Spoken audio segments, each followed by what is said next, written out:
आज हम सीखने वाले हैं गुणनखंड विधि।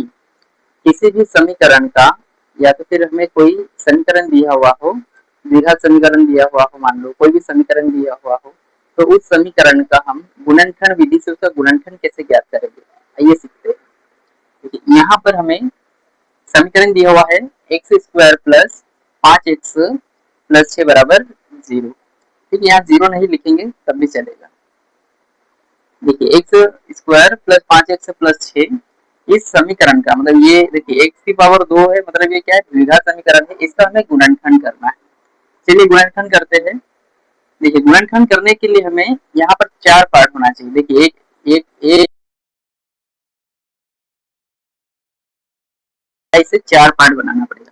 तो इसके लिए क्या करते हैं हम, ये जो हमें 6 दिया हुआ है इसके हम फैक्टर करेंगे, ऐसे फैक्टर करेंगे कि गुणा करने पे 6 आना चाहिए और जोड़ने पे ये 5 आना चाहिए। देखिए तो ऐसे दो फैक्टर है, 2 गुणित 3, अगर 2 गुणा 3 में करेंगे तो 6 होता है।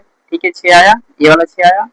और अगर कभी 2 और 3 को जोड़ना है तो जोड़ने पे 5 आना चाहिए। तो देखो 2 और 3 को जोड़ा तो ये 5 आ गया, मतलब ये 5 भी आ गया। ठीक है, मतलब कि 6 के फैक्टर हमारे कौन कौन से होना चाहिए, 2 और 3। तो इस 5 एक्स की जगह पर हमें ये 2 और 3 को ऐड करना है। ठीक है, चलिए आगे हल करेंगे। ये एक्स स्क्वायर प्लस 5x की जगह पे हम लिखना है 2 और 3 को, मतलब कि 2x प्लस 3x। ठीक है, प्लस क्या है 6। चलिए अब यहाँ देखिए हमारे पास देखिए जोड़ी बन गई, एक ये जोड़ी बन गई, एक ये जोड़ी बन गई। ठीक है, अब यहाँ देखो एक्स स्क्वायर प्लस 2x, तो यहाँ पर हम x को कॉमन ले सकते हैं।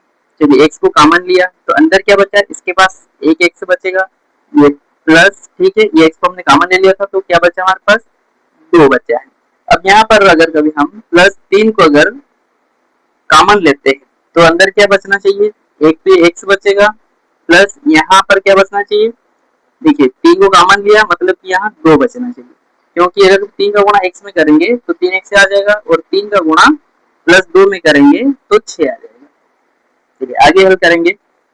यहाँ पर x प्लस 2 और x प्लस 2 कॉमन है, तो कॉमन है तो एक कोई सा भी लिख लेते हैं, x प्लस 2। ठीक है, मतलब कि x प्लस 2 और x प्लस 2 कॉमन है, तो यहाँ पर लिख लिया हमने एक को।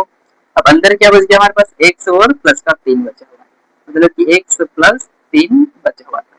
तो इस समीकरण के हमें दो गुणनखंड प्राप्त हुए, x प्लस 2 और x प्लस